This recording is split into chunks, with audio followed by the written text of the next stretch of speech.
living books. These two words are almost synonymous with a Charlotte Mason education. Today, we begin our discussion of literature in a Charlotte Mason curriculum and try to get to the heart of how she used living books in literature lessons. Want to make science feel doable and delightful? I'm Nicole Williams from Sabbath Mood Homeschool. I created science and nature curriculum rooted in Charlotte Mason's method. Grab a free resource at sabbathmoodhomeschool.com/ADE. Welcome to A Delightful Education, the podcast that spreads the feast of the Charlotte Mason method. I'm Emily Kaiser, and I'm here with Liz Cottrell and Nicole Williams. And today we are turning our attention to the subject of literature as we work our way through Volume 6, Chapter 10, and discuss a Charlotte Mason curriculum this season. We have prepared a Season 11 reading schedule for you. You can find linked in our show notes if you'd like to read along with us and stay up to date with the podcast. We invite you to do that because it is so important to read Charlotte Mason's words for yourself. So today we are talking about literature, and when I think of what a Charlotte Mason education is, I usually first think of living books. I think that's the case for many, many people. It was a common refrain that we used to see. What's the answer? Living books. Yes. Just like Jesus is the Sunday school answer, right? Exactly. Living books is the Charlotte Mason answer. So literature is a subject, of course, that is entirely made up of books. And Charlotte Mason was very particular about what books children read for their literature, or as they're called in the very earliest years, tales or reading lessons. These books, she said, must furnish the mind with ideas because children take hold of beautiful images clothed in beautiful words. Mm-hmm. And living books give them a real sense of other times, places, and others' lives that give scope to their imagination. It entertains and delights them all the days of their lives. So she's talking to us too. Yeah, no kidding. And thank goodness. Yeah, and books help us all as persons form fair judgments and opinions. Charlotte Mason said, "We probably read Shakespeare in the first place for his stories, afterwards for his characters. As we go on reading, this world teacher, lines of insight and beauty take possession of us and unconsciously mold our judgments of men and things and of the great issues of life." Wow. Probably not a lot of us would include Shakespeare in what we think of as living books, but it definitely is what Charlotte Mason thought of. So we're trying to orient ourselves to what she was after. In a nutshell, literature is the means by which people are educated. So we could say it is the core of the curriculum, but that seems like what we've been saying about every subject we've gotten to so far. In Volume 1, Charlotte Mason admonishes teachers that we have two duties. We are to see that every child acquires the habit of reading, and two, that he does not fall into slipshod habits of reading. So we fail in the first of these duties when we underestimate what the child is capable of and we give him twaddle or books that talk down to him. But when given excellent books, children learn that knowledge is supremely attractive and reading is delightful. I would say slipshod habits include inattention and also careless enunciation. So our mind working on the book can be slipshod habit, but also how we read. As with all lessons, we read materials once and we ask the children to narrate, and that helps strengthen their attention. So that's how we accomplish this duty. But they also learn to read beautifully, for words are beautiful in and of themselves. And for these reasons, Charlotte Mason said that he should have no book which is not a child's classic, in the early forms, and his literature throughout his education are classics suitable for reading at any age. I'm just thinking it's such a lofty thing compared to what I grew up with. So, so I want to share like this whole progression. Yes. What it looks like when a student begins at the very beginning in Form 1, like first grade, and then goes through high school. Mm-hmm. And really, we living books for all subjects, right? Yes, but we yeah. really are talking about literature, which has kind of very specific things. These are not just any old book, right? Yeah. Okay, so in Form 1, so that's grades 1 through 3, everything begins with a story. First comes the fairy tales and the fables, all read aloud. And the second and third year of that Form 1, that grades 2 and 3, Pilgrim's Progress is added, and the first heroic myths appear, all of them taken slowly, all of them narrated. The aim is really delight, even though some of those books, I just already listed a book, you might think is like, a little hard. Okay. Then we go to Form 2, so grades 4 to 6. And now the timeline or our timetable is granting a little bit more space, and the menu expands to Shakespeare arrives at this point, one play every term, and Shakespeare stays for the rest of their school life. A friendly English literature survey and a mythology spine run alongside Sir Walter Scott already here. Yeah. And a steady diet of ballads and narrative poems. Children begin to read in character, and they handle more of their books on their own at this point. Okay, then they get to Form 3, so grades 7th and 8th. And the same pillars hold. We've got Shakespeare, a literature spine, and we have Age of Fable, but the supporting works grow stiffer now. There's an occasional essay that shows up at this point for the first time. We have travel and historical novels that help widen perspective, I think. The students now narrate most readings in writing, as well as some oral narrations. I think at that point we almost have to remember to get those in. Then Form 4, grade 9. We're just going to start high school. And still every strand in this is rising a notch. Some of the Shakespeare shifts to tragedies and late histories at this point. Scott is going to yield to the longer Waverley novels. Essays are added, and poetry selections move from the narrative ballads of earlier years to later Victorian pieces. With the start of high school work, the students add a commonplace book.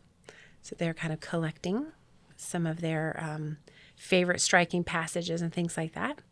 Okay, in Form 5, that's grades 10 and 11, the list of assigned books, as I saw it, actually shortens just a little bit. Because the books are longer. Because the books are much longer and much denser, we would say. One verse drama, notice I didn't say Shakespeare, one verse drama still anchors a term, yet only in the programs that we have, only 1 in 3 is Shakespeare now. And the rest are Greek tragedies or Renaissance plays like Edward II. A modern verse anthology sticks with them as part of their daily poetry. And Scott now only appears once a year, making room for Dickens, Eliot, Gaskell, and other authors. And essays now show up every single term. And then in Form 6, so this is grade 12, their final year, their expectations even peak more. The drama still anchors every term, but now the Greek tragedy really dominates, and Shakespeare drops to what we could see from the programs 1 in every 4 is where Shakespeare shows up.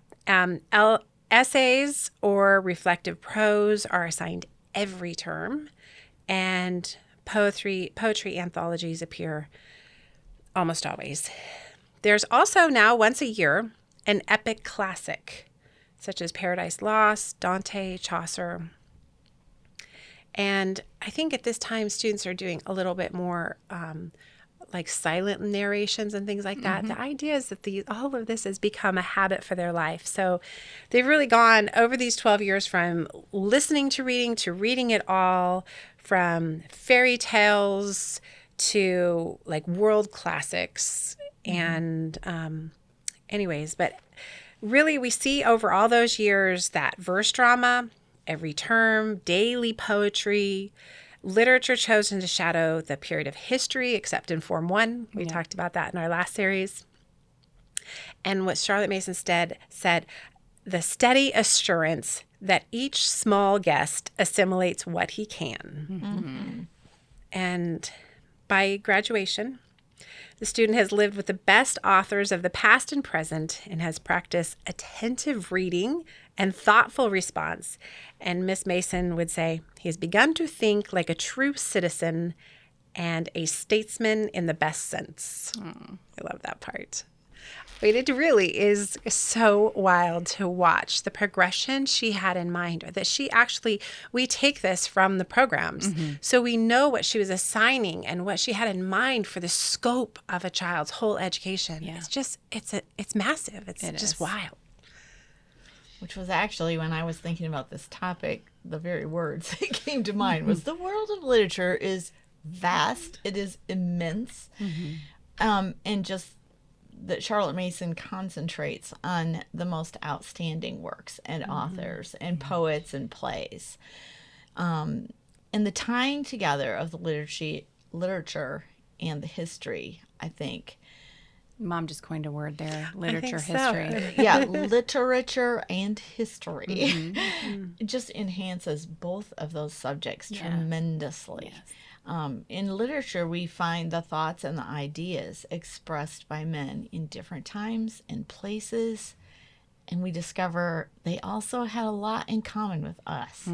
Basically, in literature, a child's world explodes or expands to include a lot more than he would have ever considered or met with in his own home or his own town or his own country. I think it introduces them to not just what people have done, but how they thought and how they felt and what motivated them, and basically who other people were. And I don't think there's any area or pursuit in life that would not benefit from a rich, lifelong love affair with literature. And I just love the way she carefully constructs things. You might think your second grader is dealing with some tough things, but it will toughen him up for the next level until what Nicole was amazed at in high school is not any harder for them to bear at that age than it was when they were 7. Yeah. And all of that, I think, shows why Charlotte Mason thought that literature was our great teacher and that we have much to learn from books. Well, we'll be right back. We all want our children to have godly character, but sometimes the formation of that character can feel unclear and even bewildering. Charlotte Mason observes that while the conscience is given to us by God and serves as judge over the human heart, it has one major fallibility: it must be instructed. Aside from the indirect instruction found in books and everyday life, Miss Mason also proposed regular weekly short talks for this purpose. These talks are meant to spark conversation between parents and children outside of a time of discipline or a moment of weakness. But coming up with such short talks can be a daunting task. In the Short Talks collection, Qualities from Miss Mason's 4th volume, Ourselves, are arranged with a corresponding image into a beautiful 5x7-inch card that can be displayed in your home throughout the week, serving as a visual reminder of what you have talked about together. This easy-to-use, simple resource provides rich opportunities for connection, discussion, and growth in a positive atmosphere. Digital copies are available through A Delectable Education's Teacher Helps, and for the very first time, physical kits can be ordered via the Etsy shop Short Talks Collection. You can find more information at www.jessicalawlerbecker.com. If you want to know what these principles for literature look like in actual lessons for your children, please join us the next few weeks as we explore each level of literature lessons. You might also like to listen to our older episodes on literature and poetry, numbers 36 and 236. You can find links to those episodes and the reading schedule that I mentioned today in the show notes. Thank you for listening today as we continue to spread the feast of the Charlotte Mason Method.